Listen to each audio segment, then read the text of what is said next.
Today I'm going to show you how to set up a jar of vanilla extract that never runs out, never needs to be made from scratch again, and gets better every single year you leave it going. I have been running mine for over 3 years now. I will never go back to buying it. Stick with me because I'm going to walk you through the full setup, the exact ratio, and something about aged extract that genuinely surprised me once I understood it. That bottle on the baking aisle right now is mostly vodka. The FDA standard for vanilla extract is a minimum of 35% alcohol content. The product is alcohol with a small amount of vanilla bean compounds dissolved into it. The label says extract. What it really is a waiting fee. You're paying for the time it took to soak a few cents of bean into a few dollars of spirit, put it in a glass bottle, and move it to a shelf. A mid-range 8-ounce bottle runs $20 to $35 depending on the brand. An 8-ounce bottle of mid-shelf vodka costs around $4 to $5. Grade A vanilla beans purchased from an online supplier run about $7 per ounce. To make a full pint of extract at home, you need 2 ounces of beans and 16 ounces of vodka. Total cost, around $20. The store equivalent of 16 ounces costs $45 to $65, and it does not taste as good. That gap is just the beginning, and I will show you exactly why before this is over. The reason this works as a permanent system comes down to how vanilla beans actually release flavor. Not all at once, continuously. Months in, a bean is still releasing. Years in, it is still contributing. The flavor deepens over time in a way that does not peak and then stop. It just keeps layering. A jar you maintain rather than drain compounds on itself. Pull some extract out, pour fresh alcohol in, add a new bean or two, and that fresh alcohol immediately begins extracting from 3 separate sources. Old beans with years of steeping behind them, new beans releasing their first flush of flavor, and the mature extract already saturated in the jar, which begins flavoring the incoming alcohol from day one. 3 simultaneous avenues of extraction. No commercial bottle is made this way. Grocery stores cannot hold a product for 5 years waiting for it to develop. You can. The setup is simpler than you expect. But there are 2 decisions at the start that determine whether the jar you build today is mediocre or genuinely excellent. The ratio is 1 ounce of beans per 8 ounces of spirit. Write it down. That is the FDA standard and the right number. For beans, grade A Madagascar is what to look for. Plump, moist, full of seeds. Not the brittle dried ones in the grocery store spice rack that sound like dry wood when you flex them. Online, 2 full ounces runs around $14. At the grocery store, a single bean costs $6. Same plant, 4 times the beans, a quarter of the price. A note on bean quality before you buy. The dried grocery store beans have usually been sitting in temperature-controlled storage for months. They still extract, but you're starting with less. The ones to order online are pliable, dark, almost black in the higher grades, slightly tacky to the touch. You should be able to flex them without snapping. That pliability is moisture content. Moisture content means the seeds inside are still intact and ready to release. Buying the dried version is like buying a fruit that has been in a display bin for 2 months. Still the same thing technically, not the same experience in practice. For the spirit, start with vodka. Neutral flavor, cheapest option, lets the vanilla come through without competition. Bourbon adds a warm, slightly smoky edge.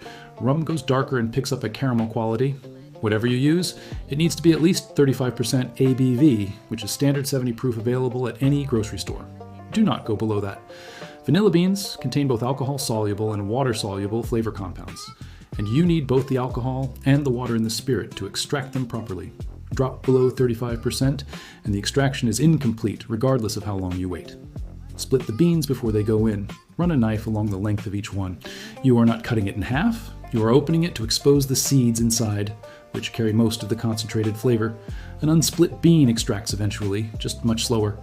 Split beans are producing usable extract in 8 to 10 weeks. 3 months in, you have something genuinely good. But that is still just the foundation. Drop the split beans into a clean half-gallon mason jar. Pour the spirit over them and check that every bean is submerged. Anything sitting above the liquid can mold. That is the only real failure point in the entire process. Seal the jar, write today's date on the label, and put it somewhere dark, not the counter near a window. A cabinet away from light and heat. Give it a light shake every week or 2 to keep everything moving. That is the entire setup. Before I walk through the system, I want to be clear about why this is not just a one-time money-saving batch. This is a permanent replacement. The jar I just described is the foundation. The mother jar method is what turns that foundation into something that compounds on itself indefinitely. 2 jars. The mother jar is your reserve and your accumulating asset. The second jar is a smaller daily use jar that stays near the stove. When the daily jar gets down to roughly a third left, refill it from the mother jar. Then top the mother jar back up with fresh alcohol and 1 or 2 newly split beans. 4 rules keep the system running correctly. Never drain the mother jar below halfway. Pulling too much removes the mature base and the compounding effect collapses. Add beans every time you add alcohol, because fresh alcohol needs something to extract from. Always split the new beans going in, and always push every bean below the surface. Air exposure is the only way this goes wrong.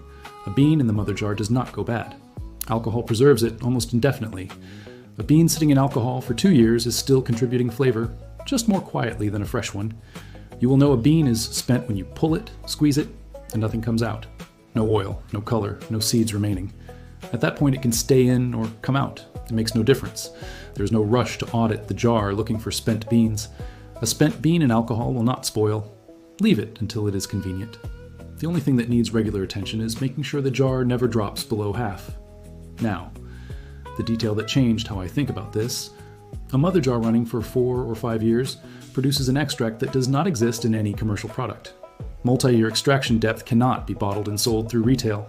Shelf space costs money. Holding inventory for 5 years before shipping destroys margins. No store product is made this way because no store business model allows for it.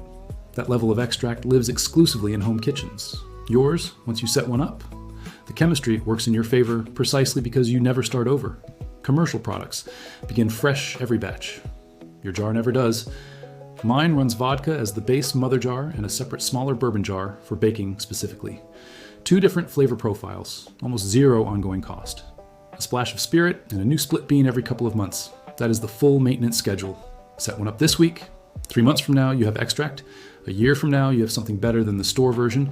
5 years from now, you have something genuinely irreplaceable. The store will still be charging $35 for the same thing it always was. If this is going in someone else's cabinet too, send it to them. Like the video if it's useful. Appreciate it.